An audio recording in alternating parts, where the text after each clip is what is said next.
মাঝের রাস্তা। একসময় এক রাজ্যে ছিল এক যুবরাজ। তার নাম অর্জুন। রাজকীয় পরিবারের মধ্যে জন্ম তার। জীবনটা ছিল যেন এক স্বপ্নের মতো। পছন্দের সবকিছুই তার ছিল। যত খুশি খেত, যত খুশি পড়ত, আর যা চাইতো তা পেত। অর্জুন বড় হতে হতে এমন এক জায়গায় পৌঁছেছিল যেখানে সে সব সময় ভাবত, এটাই তো জীবনের আসল লক্ষ্য, সবকিছু থাকতে হবে। কিন্তু একদিন প্রাসাদের বাগানে হাঁটতে হাঁটতে তার চোখ পড়ল একদল সন্ন্যাসীর দিকে। তারা এক কোণে বসেছিল। কেউ কথা বলছিল না, কেউ হাসছিল না। তবে তাদের মধ্যে একটা শান্তি ছিল, এক ধরনের নীরবতা যা অর্জুন আগে কখনো অনুভব করেনি। তারপর অর্জুন সাহস করে তাদের কাছে গিয়ে বলল, কিভাবে এত শান্ত থাকতে পারেন আপনারা? সন্ন্যাসীরা চুপচাপ বসেছিল। তবে একজন সন্ন্যাসী ধীরে ধীরে মাথা তুলে বললেন, আমরা জীবনের মাঝখানে চলি, মধ্যপথে। আমাদের জীবনে কিছু অতিরিক্ত ভোগ নেই, আবার পুরোপুরি ত্যাগও নেই। সব কিছুতে ভারসাম্য। তুমি যদি চাও, তুমি এটা অনুসরণ করতে পারো।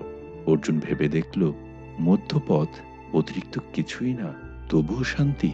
এটা তার কাছে নতুন, অদ্ভুত আর বেশ কৌতূহল জাগালো। সে ঠিক করল একবার চেষ্টা করে দেখবে। অর্জুন ধীরে ধীরে সন্ন্যাসীদের পথ অনুসরণ করতে শুরু করলো। সে নিজের জীবনে সাদামাটা পরিবর্তন আনলো। বিলাসিতা ছেড়ে যা যা প্রয়োজন শুধু সেটুকুই নিল। রাজ্য থেকে অনেক সম্পদ আর সৌন্দর্য নিয়ে আসার বদলে সে সাধারণ জীবনযাপন শুরু করলো। যতটুকু প্রয়োজন ততটুকুই। অন্যদের সাহায্য করতে লাগলো। প্রথম দিকে অর্জুন খুবই ক্লান্ত হয়ে পড়ল। তার অভ্যস্ত জীবন, রাজকীয় মহল, সোনালী প্রাসাদ, এগুলো সব ছেড়ে দেওয়া একদম সহজ ছিল না। তবে এক সন্ধ্যায় যখন সে প্রাসাদের বাইরে বসেছিল, তখন মনে হলো কিছু একটা বদলে গেছে।